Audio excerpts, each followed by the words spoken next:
दोस्तों, नवरात्रि में माँ दुर्गा जितना खुश आपके व्रत उपासना और पूजा पाठ से नहीं होती, उससे कई गुना अधिक खुश कन्या पूजन से होती है। दोस्तों, नवरात्रि में कन्या पूजन पूरे ब्रह्मांड में हर देवी देवताओं के पूजाओं में सबसे अधिक सर्वप्रिय और श्रेष्ठ माना जाता है। कन्या पूजन के बिना नवरात्रि का व्रत उपासना और पूजा पाठ अधूरा होता है, क्योंकि कन्याओं के कण कण में 9 देवियाँ, माँ वैष्णो और 33 कोटि देवी देवताओं का वास होता है। और स्वयं माँ दुर्गा नवरात्रि में कन्याओं के रूप में अपने भक्तों के घर आती है और उनके हर दुख बलाय दूर करने के साथ साथ उनकी हर मनोकामना पूरी करती है। इसलिए नवरात्रि में कन्या पूजन का बहुत ही महत्व होता है, लेकिन इन कामों के बिना कन्या पूजन भी अधूरा माना जाता है। इसलिए कन्या पूजन के दिन इन 3 कामों को करना बहुत बहुत जरूरी होता है। तो चलिए उन 3 कामों को बारी बारी और विस्तार से जानते हैं। दोस्तों, पहला काम जो कन्या पूजन के दिन करना जरूरी होता है वह है कन्या पूजन। दोस्तों, कन्या पूजन नवरात्रि की अष्टमी और महानवमी के दिन करने का विधान होता है। इस दिन 9 कन्याओं के साथ एक लड़का को पूजना बहुत ही जरूरी होता है, लेकिन कन्या पूजन के लिए इन कन्याओं को एक दिन पहले ही आमंत्रित करना शुभ होता है। कन्या पूजन के दिन इधर उधर से कन्याओं को पकड़ के लाना शुभ नहीं माना जाता। कन्याओं को कन्या पूजन के दिन गृह प्रवेश करते ही पूरे परिवार के साथ पुष्प वर्षा से स्वागत करना चाहिए और माँ दुर्गा का जयकार लगाना चाहिए, क्योंकि कन्याओं के रूप में माँ दुर्गा स्वयं चल के आपके घर आती है। अब इन कन्याओं को आरामदायक और साफ जगह पर बिछावन करके बैठाना चाहिए। उसके बाद सभी के पैरों को दूध और पानी से भरी थाली में रखकर स्वयं अपने हाथों से धोना चाहिए और पैर छूकर आशीर्वाद जरूर लेना चाहिए। यह काम घर के मर्दों को जरूर ही करना चाहिए। उसके बाद उनके माथे पर अक्षत, फूल और कुमकुम जरूर लगाना चाहिए। दोस्तों, कन्या पूजन के लिए कन्याओं का उम्र 2 बरस से ऊपर और 10 बरस तक होना चाहिए और इनकी संख्या कम से कम 9 होना चाहिए और उसके साथ एक लड़का जरूर होना चाहिए, क्योंकि जिस तरह से माँ का पूजा भैरव के बिना पूर्ण मानी होती है, ठीक उसी तरह से एक लड़का के बिना कन्या पूजन भी पूर्ण नहीं हो पाती है। दोस्तों, दूसरा काम जो कन्या पूजन के दिन जरूर करना चाहिए वह है कन्या भोजन।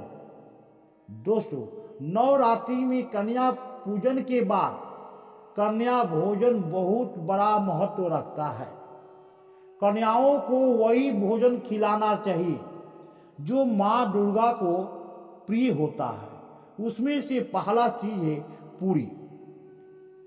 दोस्तों, कन्या पूजन के दिन कन्याओं को पूरी जरूर खिलाना चाहिए, लेकिन एक बात याद रहे कि 3 पुड़िया एक साथ थाली में नहीं निकालना चाहिए, क्योंकि 3 पुड़िया 3 रोटियां मरे हुए व्यक्तियों या जेल में बंद कैदियों के लिए निकाली जाती है, लेकिन 1 या 2 पूरी करके दे सकते हैं। दूसरा चीज सब्जी। दोस्तों, कन्या पूजन के दिन सब्जी भी खिला सकते हैं, लेकिन एक बात याद रहे कि सब्जी में भूलकर भी, गलती से भी लहसुन और प्याज का इस्तेमाल नहीं होना चाहिए। तीसरा चीज है काला चना, जिसे आप पानी में उबालकर या छोला बनाकर दे सकते हैं, लेकिन इसमें भी लहसुन और प्याज का इस्तेमाल भूलकर भी, गलती से भी नहीं करना चाहिए। चौथा चीज है हलवा। दोस्तों, कन्या पूजन के दिन कन्याओं को हलवा जरूर खिलाना चाहिए, बहुत ही शुभ होता है। इसके अलावा कन्याओं को मिठाई और खीर भी जरूर खिलाना चाहिए, बहुत ही शुभ माना जाता है। पांचवा चीज है फल। दोस्तों, कन्या पूजन के दिन कन्याओं को फल में केला या मौसमी जरूर खिलाना चाहिए। दोस्तों, तीसरा काम जो कन्या पूजन के दिन जरूर करना चाहिए वह है कन्यादान। दोस्तों, कन्या पूजन और भोजन के बाद कन्यादान जरूर करना चाहिए। मतलब कन्याओं को 5 चीजों का दान जरूर करना चाहिए। उसमें से पहला चीज है लाल वस्त्र। दोस्तों, नवरात्र में कन्या पूजन और भोजन के तुरंत बाद उपहार के रूप में लाल वस्त्र देने का विशेष महत्व होता है। अगर किसी कारणवश आप लाल वस्त्र देने में असमर्थ हैं, तो आप सभी कन्याओं को लाल चुनरी दे सकते हैं, क्योंकि लाल रंग माता रानी का प्रिय होता है और धन वृद्धि का प्रतीक माना जाता है। दूसरा चीज है फल। दोस्तों, नवरात्र में कन्याओं को पूजन और भोजन के बाद दक्षिणा के रूप में कम से कम 1 मौसमी जरूर खिलाना चाहिए। माना जाता है कि कन्याओं को मौसमी देने से आपकी अच्छे कर्मों का फल कई गुना अधिक बढ़कर वापस प्राप्त होता है। इसके अलावा आप कन्याओं को केला और नारियल भी दे सकते हैं। इसे देने से भगवान विष्णु और माँ लक्ष्मी दोनों ही खुश होते हैं और घर में धन का बरसात कर देते हैं। तीसरा चीज है श्रृंगार का सामग्री। दोस्तों, नवरात्रि में कन्या पूजन और भोजन के बाद विदाई के समय कन्याओं को दक्षिणा या उपहार के रूप में श्रृंगार का सामग्री जरूर देना चाहिए, लेकिन उसके पहले सामग्री को माँ दुर्गा को जरूर चढ़ा लेना चाहिए। माना जाता है कि कन्याओं द्वारा स्वीकार की हुई श्रृंगार की सामग्री सीधे देवी माँ को स्वीकार होता है। चौथा चीज है चावल और जीरा। दोस्तों, परंपरा के अनुसार जिस तरह से घर के बेटियों को घर से विदाई के समय उनके खोंचा में चावल और जीरा दिया जाता है, ठीक उसी तरह से घर से कन्याओं को विदाई के समय कुछ चावल और जीरा जरूर देना चाहिए। इससे घर में धन वृद्धि का आगमन होता है। पांचवा चीज है सिक्का।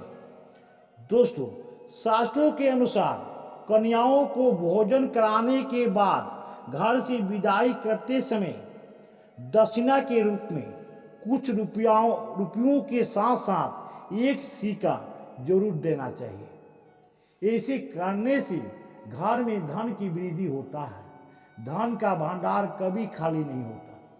दोस्तों, ऊपर बताए गए तीनों कामों के बिना नवरात्रि का व्रत अधूरा होता है। इसलिए इन 3 कामों को कन्या पूजन के समय जरूर करना चाहिए, तब जाकर नवरात्रि में पूजा का लाभ मिलता है। प्रेम से बोलो जय माता दी।